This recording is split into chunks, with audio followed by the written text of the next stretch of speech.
shirkadday waxaan sameynay rootigii oo Hollandiiska iibin jiray waxaan ka dhigay xalaal Hollandiiska waxay cunaan rooti oo doqod ku jirta oo khansiir ku jira dadana fikir bay igu soo dhacay waxaan tole maxaa dhici doonta haddii aan rootiga oo khansiir ku jira oo xalaal ka dhigo oo ilaahay alxamdulillah saasaan bilaabay xalaal baan ka dhigay hooyaday way caawisay xawaajkii iyo dibatana waxaan ka dhignay khadiir rootigii khadiir baan u bixiyay ma u maleyneen aniga xitaa inay ay jiraan sawir kale aan ka haystay inaysan jirin inaa meesha community ku lahayn oo xoog leh sidan oo kale Soomaalida dhalinyar khaasatan marka tan farxad weyn ay gelinay caawa maalinteeda maalin wanaagsan waa anigoo Cabdiqaadir Cali Nuune ahna gudoomiyaha jaaliyadda Sirtin Kaardo waxaan maanta magaalada Bareeda ku qabanay program ku saabsanaa sidii dhalinyarada Soomaaliyeed ee ku nool wadankan ama ku dhalatay ama ayagoo yar soo galay ee wax ku bartay sida isaga ay isku xiriir lahaayeen isla markaana mustaqbalkooda waxa u muhiimsan danahooda ay ka wada hadlaan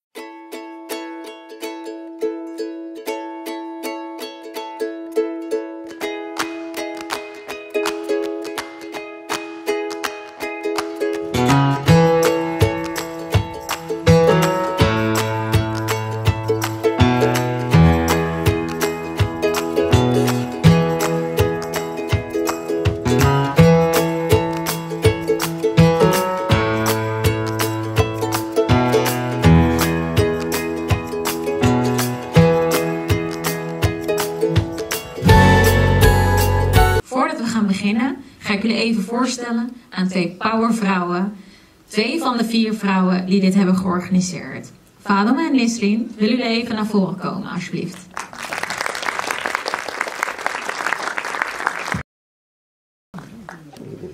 Nou, assalamu alaikum. Ik ben Nasrin en dit is mijn mede-bestuurslid Fadema. We zijn in totaal met 6 meiden die dit hebben georganiseerd. Omdat wij het liefst willen dat wij Somaliërs met elkaar kunnen netwerken en onze krachten kunnen bundelen, inshallah. Om wat meer te kunnen bieden in het heden, maar zowel ook in de toekomst, inshallah. Dit is eigenlijk allemaal opgestart door de voorzitter, Habiba. Die is wegens omstandigheden momenteel niet aanwezig. Maar zij zou het heel mooi vinden om te zien dat wij hier met zoveel zijn. Goedenavond allemaal. Ik ben gewoon Abdelkader Ali, ben de voorzitter van Stichting Kaardo. Stichting Kaardo is opgericht in 2012. Zij werkte in Zwolle en omgeving en nu is het landelijk geworden, deze stichting. Wij doen gewoon een hele aantal projecten in het binnenland, zoals vanavond initiatieven. De dame is eigenlijk bij ons deur geklopt en wij hebben gefinancierd samen met Oranje Fonds. We hebben tientallen projecten in Somalië gedaan, in verschillende landen, Ethiopië, Kenia en Somalië. Meestal onderwijs, wij zijn non-politieke organisatie, wij doen helemaal geen politieke. En wij doen vaak onderwijs en wij doen gewoon ook zeg maar gewoon samenleving zoals microkrediet in Somalië. Wij doen gewoon onderwijs en ook gezondheidszorg. En wij hebben nu ongeveer 50 projecten afgelopen 2012 gedaan. Wij hebben in Nederland eigenlijk samenwerken Oranje Fonds, zoals jullie weten. Deze Oranje Fonds is een organisatie die mogelijkheid geeft naar ons om te financieren in binnenlanden en buitenlanden te doen. Wij hebben de afgelopen jaren in Somalië, zoals jullie weten, in Nederland heel veel Somaliërs binnengekomen. Ongeveer 60.000 Somaliërs. We hebben heel veel problemen samenleving gehad, omdat onze Somalische afkomst hebben een hele andere culturele achtergrond gewend. Toen ze hier kwamen, worden gewoon vaak kinderen worden uit huis geblazen. We hebben ongeveer 2000 kinderen worden in Somalië uit huis geblazen. We hebben 50 kinderen nu teruggebracht in hun eigen families. Dat zijn de dingen die wij eigenlijk vanavond jullie willen hebben. Dat jullie gewoon denken, jullie wonen in Nederland en jullie zijn Nederland. Maar toch, we hebben een hele grote achterban die heeft ondersteuning voor ons nodig. Ik wens je vanavond een heel fijne avond. En ik ben heel hartelijk dankbaar voor de dames die eigenlijk deze bijeenkomst georganiseerd hebben. Wij willen graag ook alleen dit niet laatste woord, maar willen graag nog meer mogelijkheid kunnen maken. En dan geven wij garantie dat de volgende bijeenkomsten ook willen wij graag ondersteuning financiële bijdrage doen. Hartelijk dank iedereen. Kunnen vragen, want anders ben ik heel lang aan het woord en ik hou heel veel van praten. Maar dat is onze. Wij vinden dat eten dat je deelt is 2 keer zo lekker. En het is ook een quote, een phrase vanuit de sunnah, weet je. Dus het eten die voor 2 personen is voldoende voor 3 personen. Dus kijk, alles wat wij doen is geïnfluenced door islam, door onze geloof.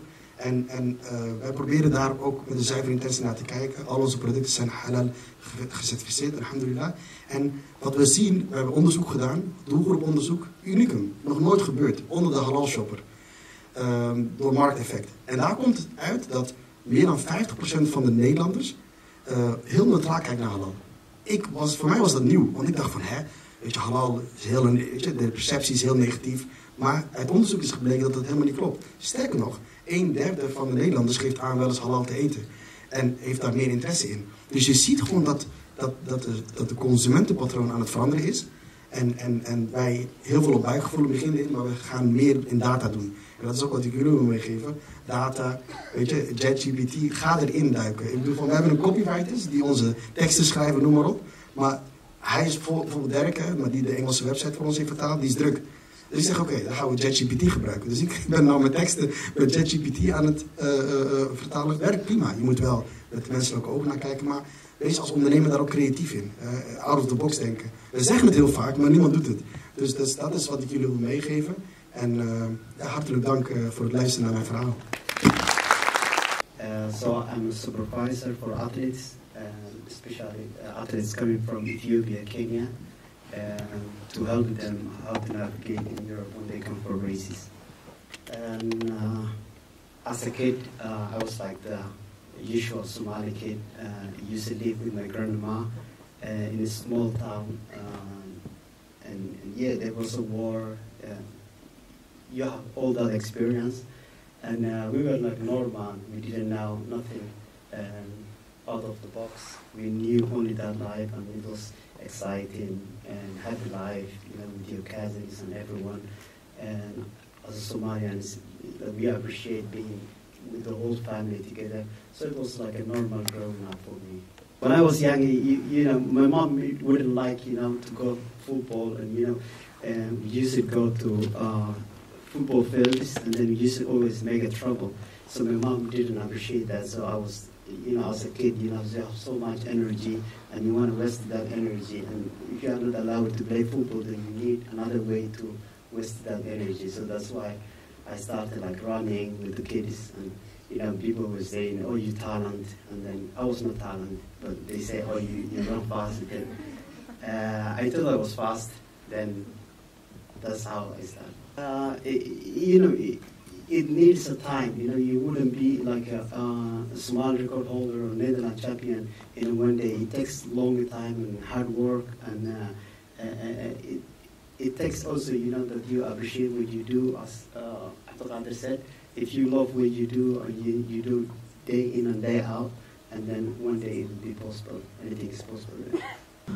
waxaan rabaa inaan ku weydiiyo adoo national team oo Soomaali ah inta timid waxaad u bedelatay inaad noqoto qaxooti oo aad Nederland noqoto waa wax la fahmi karo anigu waa sidaas aanahay aniga markaa imaanayay 92 imid fikradaada kala qabay inaan sii joogo 10 sano kadib markaa wax bartay shaqeeyay waxaa soo gashay rahanfay inaan dareemay inaan dadka imid bulsho ka imid sidee kula tahay markaad adiga aad bedelaysay yani duruufta ku haysata awadeed hadda maadaama xiriirka Soomaaliya caalamiga ay jiraan sports uu jiro hadda waxa soo socda haddii aad la socoto yar kale oo qadar oo Soomaaliya atletica cabdi ordiis ku hore 1700 waxay macnaa December marka maadaama dad badan oo Soomaali ah oo ciyaartooy ah dhibaatada u haysataa waxaan dhici kartay adoo Soomaali magaceed ku jooga inaad haddana waddanka degnaa kartid taladaas maxay kula eed aniga hadda Nederland ahay laakiin Soomaaliya iyo dowladda Nederland iyo dowladda Soomaaliya waxaan u ahay contact person waa yani dad la xiriiraan hadii wasiir imaanay hadii baarlamaanka imaanay weli waxay ugu jirtaa inaan dadkeena Soomaaliya sida safaaradda Ingiriiska iyo safaaradda Nederland dadkeena inay weli sii joogaan waddankeena isoo wada bixin marka fikradaas ay u dareentay marka adiga maadaama aad waddanka kala timid soo guurtay dadkaagiina ay weli ku sugayeen sidee maalintaas marka aad u dareentay shaqsiyan waa su'aal fiican markii hore Soomaaliya u ordayay waxaan ahaa qof ku faraxsan waddankiisana uu ordo laakiinse xaaladaha waddankeena uu ku sugan yahay haddaad aragtid iyo dhibka jira iyo dowlad xoog u habaysan iyo hay-adihii sportiga oo si fiican u shaqaynaynin ama ha ku shaqeeyaan musuqmaasuq ha ku shaqeeyaan ama ha ku shaqeeyaan waxbarasho la-aan ama waddankii oon budget lahaynin oo waxba lahaynin way ugu dhib badnaatay inaan weli dee waddanka kasoo ordo sababta wax qof marka aniga inii sheegay haddaad level gaadhid sportiga oo maalin kasta dee progress aad samaynaysid level markaa gaadhid baa jirta xoog aadan progress danba u samaynaynin progresskaas marka u baahan yahay fiisa fiicanna heshid management fiicanna heshid sponsors iyo qalab yaabo fiicanna heshid training kaameyna heshid hoteeladii iyo tigidhadii lagaa bixiyna heshid maadaama waddankii awoodinna adna ma dhahaysid meeshii ma fadhiyaysid oo wax ma sugaysid maxamed marka hore waa ku salaamaya magacayga waa axmed xirfadeedana waa wariyaan ahay wariye soomaaliyeed waxaan u shaqayn jiray maanta afka soomaaliga ee v o e da ee maraykanka muddo hal sano kira banadana aan ku noolahay runtii waxay taabtay ergaad ka dhawaajisay soomaaliya oo dagaalo sokeeyaa ka jira dhibaatooyin fara badan baa jira aniga waxaan ka mid ahay dhalinyaradii imaaday xeryaha qaxootiga ee dhadhaab ee dalka Kenya 92 muddo 30 sano ka badan baan ku noolaa xeryaha qaxootiga ee dhadhaab waxaan fursad u helay marka dawladda Netherland inay dib u dejin waddankan iga siiso maxamed xeryaha qaxootiga ee dhadhaab marka hore intaan su'aal ku weydiinay dhammaan dadka Soomaaliyeed gaar ahaan dhalinyarada wax ku bartay dalka Netherland ee maanta kulankan iskugu imaaday dhammaan waan uga mahadcelinayaa waxay tan oo kale marka ay abuuri kartaa ama ay samayn kartaa in aan iska warqabno haddaan nahay Soomaalida ku nool dalka Netherland arrintan waa arrin maanta aad loogu farxo intan qof oo dhalinyaro oo Soomaaliyeed oo isu imaatay waa arrin aad u wanaagsan marka su'aashan ku weydiinay waxay tahay dhalinyaro fara badan oo Soomaaliyeed baa ku nool xeryaha qaxootiga ee dhadhaab qaarkood way ku dhasheen qaarkood iyagoo yar bay imaadeen sideedoo kaleeto dhalinyaradaasi marka ma helaan fursado sida sportiga oo kale ma helaan sidoo kale fursado dhanka waxbarashada marka su'aasha koobaad aan ku weydiinay waxay tahay qorshaha ma kuugu jirtaa dhalinyaradaasi xeryaha qaxootiga ee dhadhaab ku nool adiga iyo cabdiniga iyo in lamida intaad la kaashato in aad dhalinyaradaasi uga faa'iidaysaan fursadahan hadda dhanka orodkaad ku jirtaan oo kale su-aashayda ugu horeysa taas wey ereygaa sheegta hadda dhalinyarta joogta qaxoontiyada ku dhalatay fursado badan aan haysanin in laga warhayo oo fursado la tuso ama waxyaabo badan loo qabto waa muhiim hadda markaan aniga cabdinigeeye iyo bashiiriya joognay Ethiopia joogna waxaan aragnay safiirka ingiriiska baan uga casumay safaaradda uga casumay meesha waxaa yimid safiirkii Holland baa yimid iyo kii Belgium ka yimid wuxuu noo sheegay xitaa safiirka Hollandiiska in la rabo dhalinyarta qaxoontiga soo qaxaysa saxaraha iyo meelaha soo maray naftooda ku waayeysa in waddankooda looga sameeyo meelo fursado ay ku helaan oo marka waddankooda iska joogaan ama hadda tusaalahaan kaleeto meelaha qaxoontiyada oo kaleeto in waxbarasho ay helaan sportiga ay helaan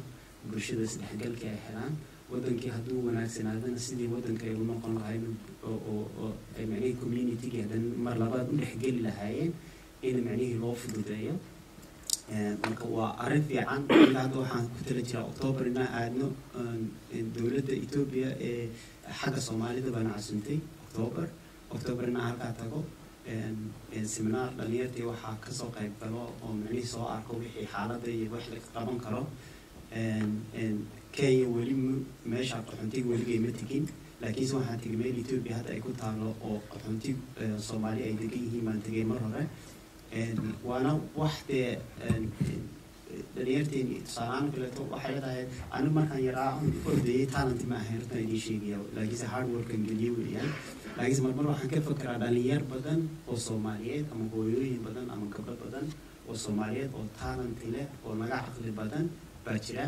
laakiinse weligood aan fursad heli doonin noloshoodii dee ama iska duqoobaya ama iska guursanaya ama qaad iyo balwad iska bilaabaya oo xagga ay ugu dhammaanayso marka waa inaga mas-uuliyad waxayna ka saaran inaan waddankii tagno ama dad la xidhiidhno marka wixii talenti leh hadda qof hadduu smart yahay waxbarashada ku fiican yahay qofkaas kaleeto inaynu gacanta qabanno oo nidhaahno adigu smart baa tahay marka waxaadan ogeyn baa ogahay inaga Soomaalidan qofkii haddaan loo sheegin ma garanayo hadda qof ordo oo si fiican u ordi karo sportiga adduunka meel ka gaari kara maadaama shaqadii ku dhex jiro waxaan leenahay adigoo kaleeto adduunka ku baahan waa inaan gacanta qabto inaan iska hadlayo malaynaya laakiin gacanta inaan qabto ka warhayo waxyaabo badan u sheego waa mas'uuliyad saaran. Maar ik wil een vraag stellen van Mohammed, van de diplomaat. Wij zijn elke jaar, het ministerie Buitenlandse Zaken, belangvaardige Somalische gemeenschap, hebben we overleg. En we weten ook wel, de afdeling van Somalië zit te maken Oost-Afrika. Dit is mevrouw Werkt die de hoofd is. Wij merken heel vaak dat zij eigenlijk iets willen doen, omdat 60.000 Somaliërs hier wonen. Nederland moet beïnvloed hebben in Somalië. Ze hebben een ambassade geopend, advies voor onze gemeenschap. Maar wat wij heel vaak merken, en ik wil Mohammed vragen. Je bent de ambtenaar, je mag wel je mening eigenlijk doen. Maar wat heel belangrijk is, wat we merken is gewoon, de afdeling Somalische medewerkers is Somalisch. Wat wij verschillen merken is, als je Nederlandse gesprekken naar onze gemeenschapsgesprek hebben, dan gaan ze open staan. Allerlei dingen, belang doornemen. Maar als er Somalische medewerkers, die eigenlijk de afdeling medewerker is, proberen ze terughoudend. Wat denk je zelf? Kijk, wij zijn Somalische Nederlander. Wij moeten beïnvloed hebben, het ministerie Buitenlandse, wat zij eigenlijk doen. Kritiek geven, advies geven. Doe mij ook het waar. Ik kom elke maand 2-3 keer binnen het ministerie Buitenlandse Zaken. Wat zou je, Mohammed, omdat je nu eigenlijk diplomaat bent, jong diplomaat, goede ervaring, mashallah, trots op. Maar wat zou je denken gewoon? Je eigen identiteit. Kijk, het ministerie, je bent de ambtenaar. Maar toch wordt beleid gemaakt vertaald naar Somalië. Dus kostenwachten zit 4, 5 schepen bewaker voor piraten. Het is een Nederlandse ambtenaar. De vraag is gewoon, als je de Mohammed eigenlijk persoonlijk gaat, die afdeling komt, hoe ga je dat denken over? Ga je gewoon zoals andere medewerkers, collega's, Somaliërs terughoudend zijn, terwijl je baas of je chef gewoon open is staan om Somalië vragen te vertellen?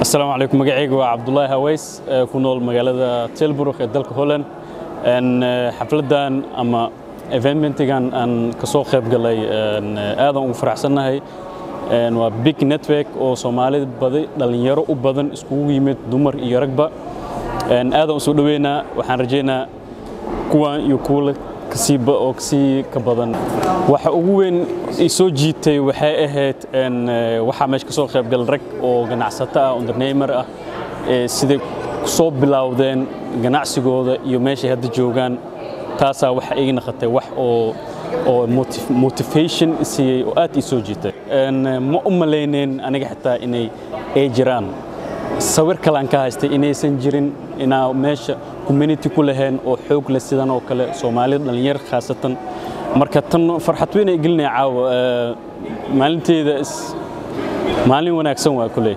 Assalamu alaykum warahmatullahi magacay waa Khadiir wayaan waxaan nahay the founder of Kadis shirkadda warshada Khadiir waxaan sameynaa xalaal rooti oo xalaal ku jira oo doqod xalaal ku jirta oo waxaan iibinaa alxamdulillah Holland iyo Belgium iyo insha Allah taala sanadka soo socda Ingiriiska aan tagaynaa alxamdulillah shirkadday waxaan sameynay rootigii oo Hollandiiska iibin jiray waxaan ka dhigay xalaal so Hollandiiska waxay cunaan rooti oo doqod ku jirta oo khansiir ku jira batana fikir bay igu soo dhacay waxaan tole maxaa dhici doonta haddii aan rootiga oo khansiir ku jira oo xalaal ka dhigo oo ilaahay alxamdulillah saasaan bilaaway xalaal baan ka dhigay hooyaday way caawisay xawaajkii iyo dibatana waxaan ka dhignay Khadiir rootigii Khadiir baan u bixiyay maadaama magacay Khadiir u yahay bilawgeedii door supermarket baan geeni jirnay imika ilaahay fadligiisa waxaan geenaa 1,000 iyo ka badan oo supermarket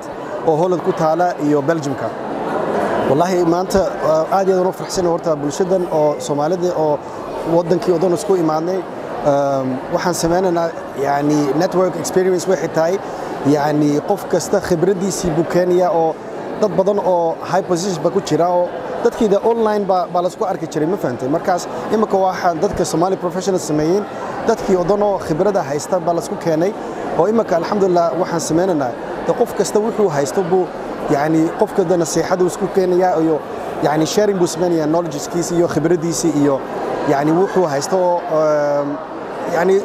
يعني وحي تخصص كيسي وحو ياهي بالسكو إيمانيا ماشي ولا ورته waxay tahay meel kasta waxa iga soo jeeda Soomaali isku imaada horta aniga nin Soomaali baan markaas aad baan ku faraxsanahay markaas dad oo Soomaali oo high educated oo dee tacliim sare haysta oo rag iyo dumar isku imaado oo wax fiican raba inay sameeyo wallahi wax laga farxo weeyaan wax laga qayb galo weeyaan markaas markay soo weydiiyeen Khadiir ma meeshan bulshada maanta ma noo furi kartaa waxaan ridhi qasab waa inaan imaado horta wallahi horta waalidkay ilaa khayr asiyo abay ilaa una xariisto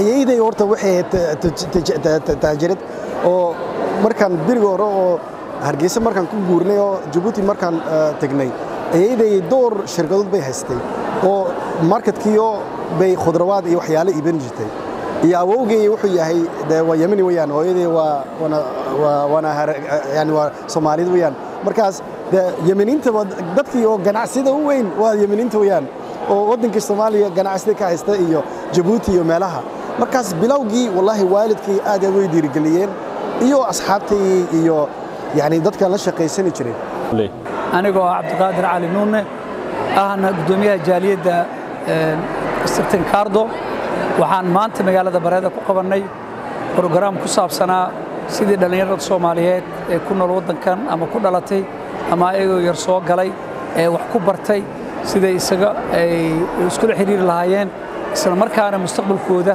waxa u muhiimsan danahooda ay ka wada hadlaan ilaahay mahadiis maanta aad iyo aad bay noogu soo dhacday kulina uu socdaa programkii waxaana ka soo qayb galnay badan oo ah kulli wada shaqaysta wax bartay dhaqaatiir looyara sadayaal ah kulligoodna waxa ay ciyaartooy ah oo Maxamed Cali uu kamid ahaa waxayna ballan qaaday dhamaantood inay xiriirkooda joogtay doonaan fikradahooda wanaagsan ee wax qabadka ah in ayagana sii saayidi doonaan saad la socotaan barnaamijka ugu horeeyay oo 100 ilaa 200 oo dhalinyaro ah oo ka kala mid waddanka daafiis oo dhan isugu timid macnaha laga leeyahay barnaamijka waxa waaye dawladda Netherlands saad la socoto Soomaaliya waxa ku nool 60,000 in ka badan waxaanu ku talagalnay dhalinyarada Soomaalida ee halka ku nool gabdhaha wiilalba inay doorkooda ka qaataan sidii u horumarin lahaayeen magacooda sidii u horumarin lahaayeen dhammaan waddankoodii ay ka yimaadeen iyo iyagana inay isku kaalmeyn lahaayeen sidii meel kasta oo Soomaalidu joogto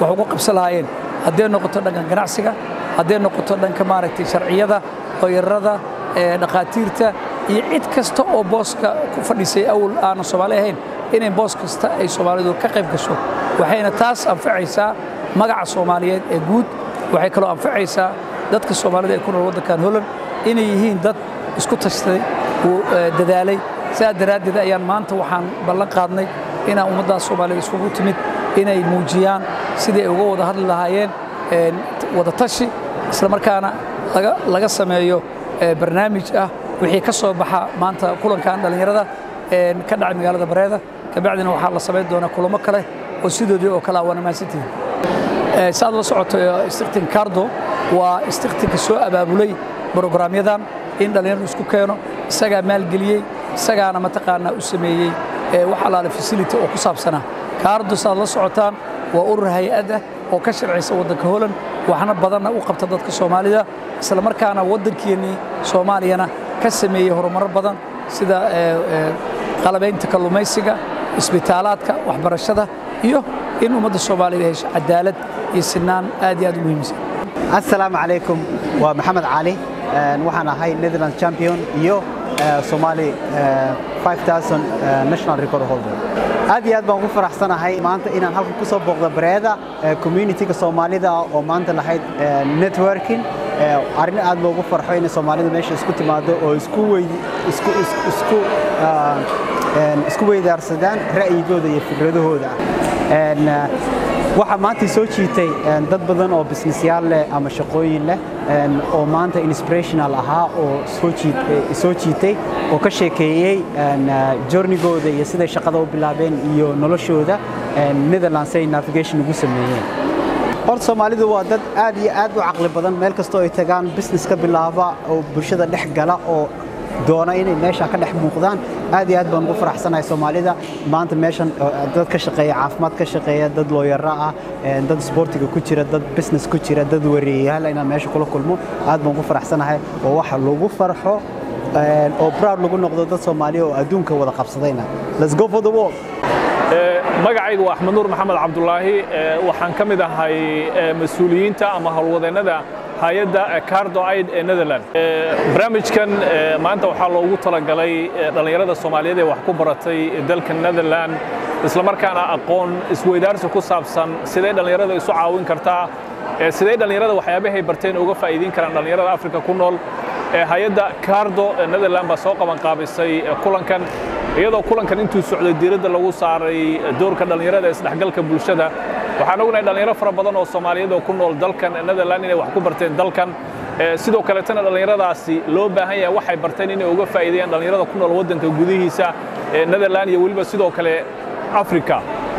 inta badan dhalinyarada waxay ka hadlayeen dhalinyarada waxyaabaha ay barteen sidee isu weydaarsan karaan dhalinyarada door intee leg bay ka qaadan karaan isdhexgalka bulshada wadanka Netherlands oo nool yahay. marka tababarkan aan iraahdo kulankan ay soo qaban qaabisay hay'adda Cardo wuxuu noqon doonaa mid sii socda oo xilliyada soo socda la qaban doono sidoo kalena waxaa jiri doona kulamo looga hadlay arrimaha dhalinyarada hay'adda Cardo waxay sidoo kale ay ka wadaa caawin iyo sidoo kale markaasi gacansiin danyarta ku nool geeska Afrika gaar ahaan deegaamada Soomaalidu ay degto marka waan sii wadi doonaa haddii Ilaahay raado kulamada noocan oo kala tababaraan sidoo kale u qaban doonaa.